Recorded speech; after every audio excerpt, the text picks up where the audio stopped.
Greetings everyone and welcome back to 365 Days of Prog. Today we're going to be reviewing I Heard You Listening by Echolyn. Hi, my name's Naomi.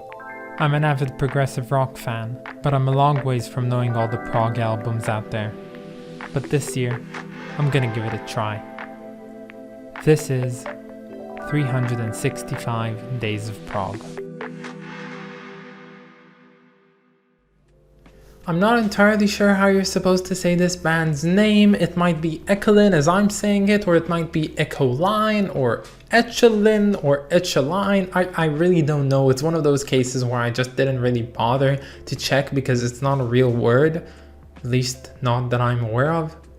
Anyway, here's some of my favorite bits from this album.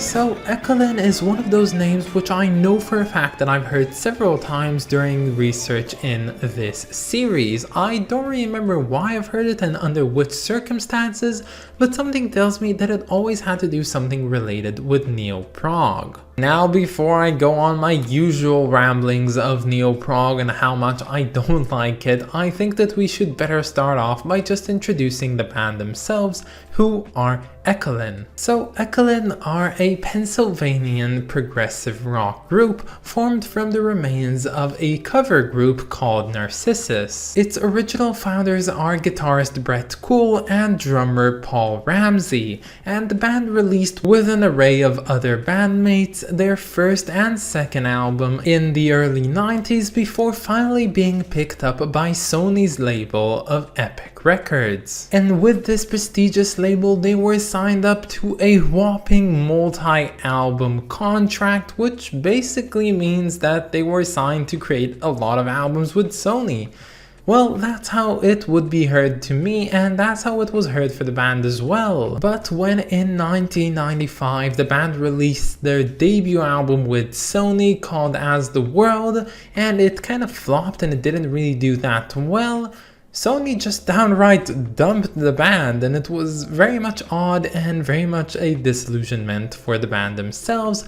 And in an act of final defiance, in 1966 a release of the band was released compiling live material and demos, and it was called When the Sweet Turns Sour. Now, this royal dumping from the Epic Records label caused Echolyn to disband, but the rights for the name Echolyn actually remained with three members of the group, which were approached by Magna Carta label in order to actually produce a cover of one of Jethro Tull's songs in order to feature it on a Jethro Tull tribute album. So the three band members that had the rights to the name at the time went ahead and recorded a version of One Brown Mouse, and that one ended up being on that 1996 compilation album. And just as a quick note, that song One Brown Mouse actually comes from the 1978 album Heavy Horses, which I did an episode a few days ago, so if you're interested in that, you can go ahead and check it out. Now, the next major event in Echolyn's timeline would actually be in 2000, when the band would actually reform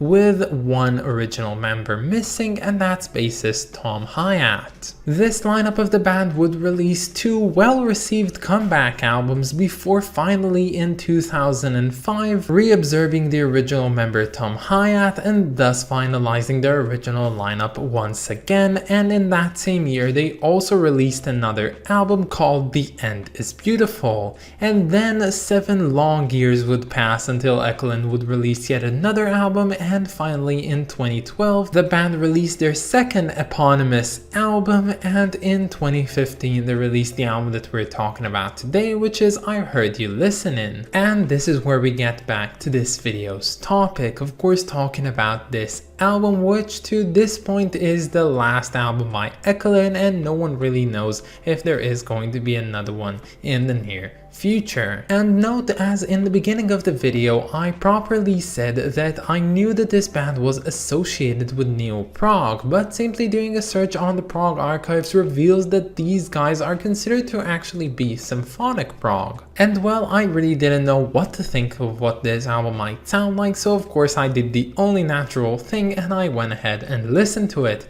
And as I clicked the play button for this one, I was introduced with the first track called Messenger of All's Right, and it immediately bombarded me with straight up neo-prog that I really don't like. This track was so stereotypically cliche neo-prog that I just entirely hate that my literal first two words of this review, writing it down in my notebook, were neo-prog ...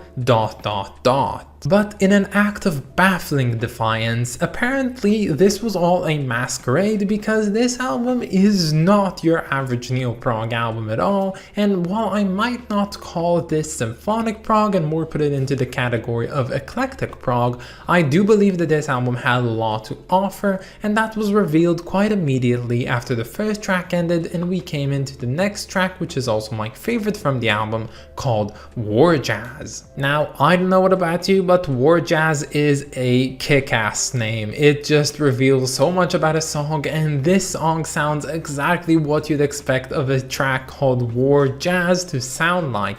And the fun thing about this album, the rest of it was also containing of sweet progressive rock, which I honestly really didn't expect. And while I would normally not call this type of prog my personal cup of prog, I do believe that it was just so ecstatic, so passionate, so creative, and so well executed and composed that I couldn't help but enjoy it for what it happened to be. Honestly, I'm pretty much disappointed with me for not having more favorite bits from this album. Despite it being very much enjoyable to me, I kinda just felt that I was enjoying it as an overall experience, but when it came to actual parts from this album, I wouldn't really say that there were a lot that I could point out particularly. So if anyone is deterred from not getting to know this album because you really didn't like the favorite bit, I highly recommend you to disregard those and actually go ahead and check out this album because it has a lot to offer. Honestly, I Hear You Listening is the gift that I never asked for but received anyway.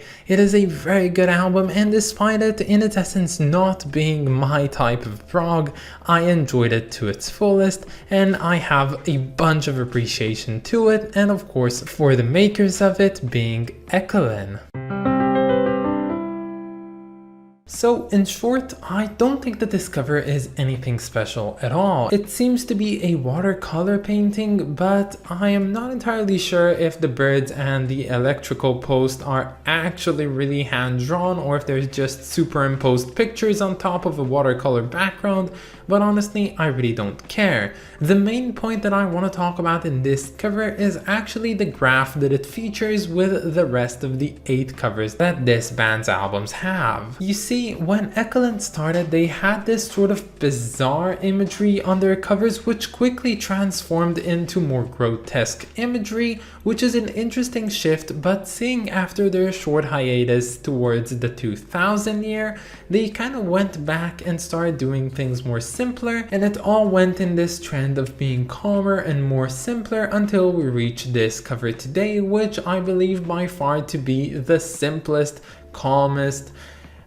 I don't know, just chillest cover to date. So the question has to be asked, where will this trend continue onwards? Will they eventually reach a cover which only consists of a white background, or are we gonna see Echolyn go back up into the absurd and grotesque? And that's all, of course, if we're even assuming that Echolyn will ever release yet another album. So all in all, I do believe that this album receives a very nonchalant 8 out of 10. There really isn't a lot to think about it because it's as good as something that I don't inherently like can get, so yeah, it's an 8. But that's about it, guys. I hope that you enjoyed this video, and stay tuned for tomorrow because we're going to be listening to The Perfect Element Part 1 by the band Pain of Salvation. I of course want to thank my lovely supporters over on Patreon, so thank you so much to Clay Wanham, Rist of Kings, and Lindsay Haycox. You guys are just the best, and if any of you want to support me over on Patreon, you can find the link down in the description. But that's about it, guys. Have a wonderful day, and I'll catch you all tomorrow. Bye, guys.